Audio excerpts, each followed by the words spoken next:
guys, welcome back to my kitchen. Okay, tonight I'm going to be making chicken Francese, which was a suggestion by a friend of mine, her son, who really enjoys to cook. So I know you're watching, so I'm hoping that you're going to enjoy this, okay? All right, so we're going to get started with the ingredients that I have, and it's a really simple meal. So we're going to put it together, we'll start cooking, and in a half an hour, you'll have a beautiful meal. All right, so we're going to get started with the basic ingredients. I have here a bunch of cutlets that I already pounded down. I beat their faces right in until they were nice and thin, all right? So that's what you have to do. If they're too thick, you don't want them. You want to pound them down, make sure that they're nice and thin, maybe like a quarter, you know, like a, whatever, like an eighth of an inch, quarter of an inch, whatever that is, you know, half an inch, whatever. But you don't want it to go any thicker than that. So we're gonna get started with the chicken. I have here about 6 eggs. You may need, you know, more or less. I'm just kind of going for the amount of cutlets that I have. And some flour. That's actually what we're gonna use to cook the chicken. We're gonna use some butter and some olive oil. And then we're gonna make the juice and everything else with the rest of it. But just to let you know what I have. So we have some butter, chicken, flour, eggs. I have some lemons that I already cut. These are gonna be for squeezing to get the lemon juice out of them. This is gonna be for the actual, like, putting on top, like for the decor, you know? I have some mushrooms, which I don't believe a traditional Francese actually calls for mushrooms, but mine does, because that's how we like it. So I'm putting mushrooms in. I have about 2 cups of chicken broth here, or chicken stock, some fresh parsley, and some salt and pepper, okay? Oh, and I also have, I'm sorry, I have some Pinot Grigio. You want to use a white wine in this sauce, okay? I prefer Pinot Grigio for this because it's not too sweet and it's not too dry. So you don't want anything too sweet in there, even though I will drink my Moscato. And of course, olive oil. And that's it. So let's go to the stove and start cooking. All right, so we're getting ready to go here. So what we're gonna do is, I did beat the eggs. I didn't tell you that before, but you're gonna make sure your eggs are nicely whisked together, all right? And you can get that out of there. So let me just throw this to the side, hold on. And what you wanna do, first you wanna start off with some salt and pepper on the chicken, okay? Just, you know, you can just throw it on, whatever. Just get it in there, okay? And a little bit of pepper, okay? And you can do both sides if you want to, but for now I'm just gonna show you like this. Okay, so now what you're gonna do is you're gonna take a piece of the chicken. Oh, I'm sorry, let me back it up. Made a mistake. First you have to put a little bit of olive oil in the pan. Now I have my pan on here. It's about medium heat. I'm on like about 6, all right? About a medium heat. We're gonna put a drop of olive oil, okay, a little bit, and about 4 tablespoons of butter. I use salted butter. You can use unsalted, it doesn't really matter. But you wanna get that in your pan and get this nicely sizzled, okay? Basically, you're gonna be frying your chicken in this. So let's get this all done in here. You don't have to put that much if you don't want. You can start out with a little less or a little more, whatever you want. Okay? So now we're gonna take a piece of the chicken and you're gonna go into the flour on each side. You're gonna flip it around. Make sure you press it down a little bit so it sticks. And now, we're gonna go right into the eggs. And you're gonna dip it in, let it drip off a little bit, throw it right into the pan. Okay, go to the next one, same thing, into the flour. Get it nicely coated in the eggs. I cut these cutlets up a little bit, so that's why they're kind of oddly shaped, because they were a little bit too big, you know? So I wanted to make sure that I had a nice amount of them when I served them to the family tonight. Okay, so look, flour, make sure it's nicely coated. You want all that coated in the egg.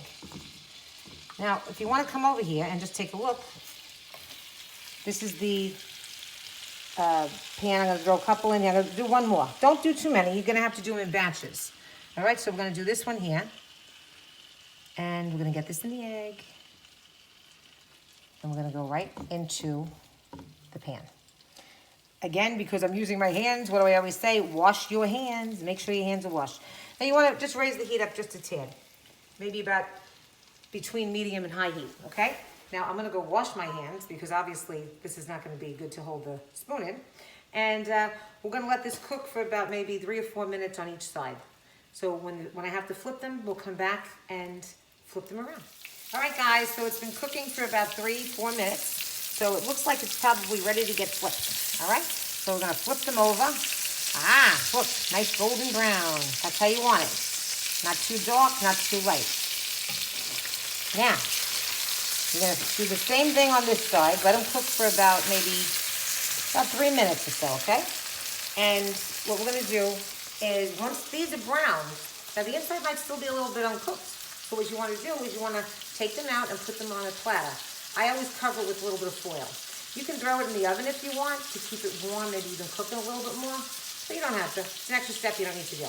I would just put it on the plate. So as soon as these are done, I'll show you. I'm gonna put them on the plate and then we'll do the rest of them and then we'll do the next step. All right, guys, so it looks like these are probably ready to come out. Now this is the other side, which they look really good. Now what I'm gonna do is just take them and transfer them over to a platter. Shake them off a little bit, you know? I don't like to put paper towels because you want them to stay juicy. So you're gonna do this. You're just gonna lay them on a platter, cover them with foil, all right? You're gonna cover them with tin foil and you're gonna put it to the side while you do the next batch of chicken. And if you just wanna cook a few pieces, like if it's just you and one person, I have 5 people to cook for. So of course I have to do it a lot more than 4 pieces, right? So I'm gonna finish the rest of the chicken. Same thing, I'm just gonna put it on a platter and then I'm gonna come back and show you the next step and how to make the sauce. See you in a few. All right, so the chicken is all done and I have it over here in some tin foil, well under some tin foil I should say, and let it stay like that. This way it still keeps cooking in there and stays nice and warm. All right, so first what we're gonna do, I'm gonna use the same pan that I cooked the chicken in. People will tell you not to do that, but I like it like this. It actually gives it a little bit more flavor. All right, so you're gonna keep your heat up about 6 or 7, so about medium, a little more than medium, you know, closer to high. And what I did was I took some more butter and I just, you know, kind of flipped it around in the flour. Okay, so it's gonna help it to get thicker. You can use a little cornstarch if you'd rather with a little water, but this is easier. Just throw it in, all right? So we're gonna throw this in the pan. All right, so we're gonna get that in, get the flour in there. Just get that going in. Now, this is gonna melt. And what we're gonna do to this is we're gonna add about 2 cups of chicken broth or stock, whatever you got there. And now for the good stuff. We're gonna do a little, like I said, Pinot Grigio. It's not too sweet. It's got a little sweetness, but not too much. So we're gonna put about maybe, I don't know, maybe like a cup and a half, however you want it. Again, if you want a little more wine, you take a little more wine. But I'm just gonna pour it in. I'm gonna say that's probably about a cup, maybe a cup and a half, okay? And we'll save that for later when we're drinking it. And I'd say put your heat up just a little bit, all right? And we're gonna let this just simmer for a couple minutes. But in the meantime, what you wanna do, take your lemons. Now, what I do is I just, again, use my hands for everything, so clean your hands all the time. What I wanna do is you're gonna put the lemon, you're gonna slice it in half and put your hand out, okay? And you're gonna squeeze through your fingers so that you get the lemon juice, but you don't drop the pits in there. And if I do drop a pit, oh well, you'll live. And in the meantime, you're gonna just try to squeeze the pits out and get as much of the juice out of it as you can. Okay, so I'm gonna use my thing over here. And you're gonna just use, I actually like to put a little extra lemon because I like the flavor. So what you should do is put in about 2 lemons, squeeze about 2 lemons, all right? And again, you wanna try to get no pits, but I think I might have dropped a couple. And you're gonna stick that in there. Okay, I'm gonna just throw in a little bit more lemon. Keep going with the lemon. Okay, so I just put all the lemons in. I just cleaned off the stuff out of the way. And you're gonna save your parsley and your sliced lemon pretty much for the garnish, all right? So in the meantime, again, this is only optional, but I like it. I have some portobello mushrooms, baby portobello mushrooms, and we're gonna throw them into the sauce, okay? And we're gonna let this simmer for maybe like 10 minutes or so. Again, it's a little bit loose, so I'm gonna see how it goes. If it needs to be thickened up a little bit, which it might have to be, what I'll do is I'll take about a teaspoon of cornstarch with about a teaspoon of cold water, and you mix it together and you throw it in, and within a couple of seconds, it's gonna start to thicken that sauce. So let this just simmer for maybe about 5-10 minutes, let the mushrooms cook a little bit, and then we'll come right back and we'll finish it. All right, guys, so the sauce has been cooking for about 10 minutes or so. It's a little thinner than what I expected. So what I did was I did put up some cornstarch, all right? I did about 2 tablespoons to a couple of tablespoons of water, mixed it in. You don't have to use all of it. What you want to do is put a little bit of it, okay, to make sure. You can always add more if it wants to be thicker, all right? But watch this. It's gonna literally thicken up, so right before your eyes, like magic. My daughter's giving me a funny look. Okay, see that? It's actually already thickening up. And this is gonna be yummy. All right, and right here what I do is I'm gonna take a little bit of the parsley, okay, and throw it in. And we'll save a couple of pieces for the end, you know, just to make it look good. Throw this in here. Now I take the lemon slices and I throw these in.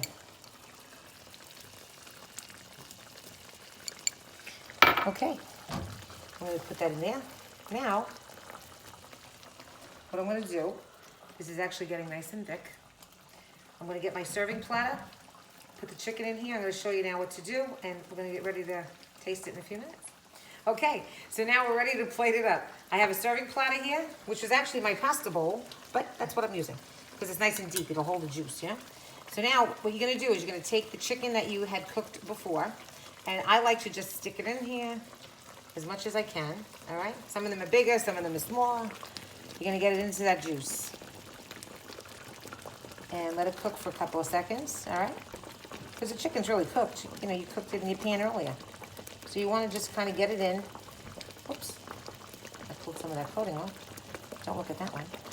Now, what you wanna do is put it on your platter, okay? And you're gonna dip each piece, let it go in there, like I said, let the juices get on it. And you're gonna put your pieces on the platter. You're gonna do this with all of them. Here, I'll do it with you, okay? Now watch. Now watch what I do. You don't have to dip it, but I like it like that. It tastes better. And again, it gives you the option to how much sauce you want on it, all right? So we're gonna do this. Okay, you know what? I can just throw them in, nice and quick. Now, we'll get this out of the way. And we're gonna just flip them around a little bit. Whoops, sorry, I pulled some of this stuff off of there. Okay, this is pretty much done, that's it. Now you're gonna put this in the plate. Okay, and we're gonna pour the juice over the top with the mushrooms and the lemons, and we're gonna add some more parsley on there. Okay, I'm gonna show you in a second how this is gonna look. Okay, you can shut your heat off now. And we're gonna just pour this right on top. I'm gonna go this way so you can see it. Oops. And there we go. I'm going backwards, so my hand's not really getting it over there. And then you just take a little bit more fresh parsley if you want. This is a little bit that I have left, and you're gonna throw it on top. And there you have it. And here you go. This is some chicken Francese with a wine butter lemon sauce. Delicious. All right, so let's bring it over to the counter and we'll plate it up and I'll show you what I did on the side. All right, guys, so it's all done, and basically I have a couple of side dishes. You can do whatever you want, but I have a little bit of string beans with some oil and garlic. Very simple. And this is just some jasmine rice that I did with some fresh mushrooms, which I use the same mushrooms in the chicken. And these are Manzilla olives with, you know, the Spanish olives with the pimento. Okay, so I have it on a plate right over here. Oh, I should have added a little more sauce, sorry. But anyway, we're gonna just taste it and see how it is. And this is how it should look. So we're gonna get a mushroom on there. And the chicken is perfectly cooked, look in there. I'll spin it around. Nice and soft, juicy. And I'm gonna try it.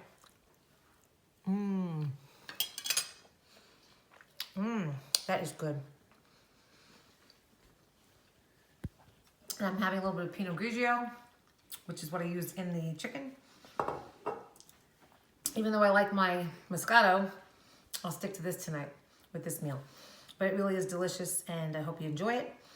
Really simple. It seems like it's a lot of steps, but it's really not. Once you do it, it's easy. So enjoy it, And let's eat.